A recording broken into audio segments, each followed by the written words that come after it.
আজকের যুগে দাঁড়িয়ে অনেকে প্রশ্ন করে ইসলাম কি দাস প্রথা সমর্থন করে, বিশেষ করে কোরআনে দাসীর প্রসঙ্গ কেন এসেছে? এই প্রশ্নের উত্তর পেতে হলে আমাদের ফিরে যেতে হবে ইসলামের আগের পৃথিবীতে। ইসলামের আগে পুরো দুনিয়াতেই দাস প্রথা ছিল।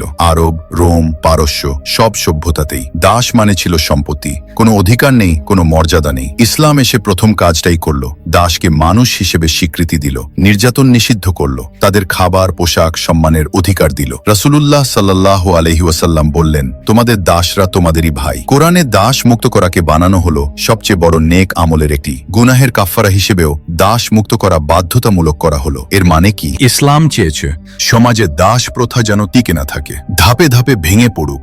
আর দাসীর প্রসঙ্গ, সেই যুগের যুদ্ধ বাস্তবতায় যুদ্ধবন্দী নারীদের সমাজে ছেড়ে দিলে তারা হতো নির্যাতনের শিকার। তাই ইসলাম তাদের জন্য সুরক্ষা, আশ্রয় ও মর্যাদার পথ খুলে দেয়। বাট জোর করে কোনো সম্পর্ক হারাম, নির্যাতন হারাম।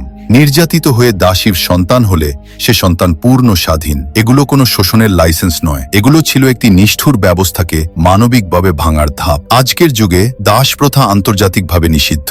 ইসলামের দৃষ্টিতেও আজ দাস প্রথার কোনো বৈধতা নেই। তাই প্রশ্ন হওয়া উচিত, ইসলাম দাস বানিয়েছে নাকি ধাপে ধাপে মানুষকে মুক্ত করেছে? ইতিহাসের আয়নায় তাকালে উত্তরটা পরিষ্কার।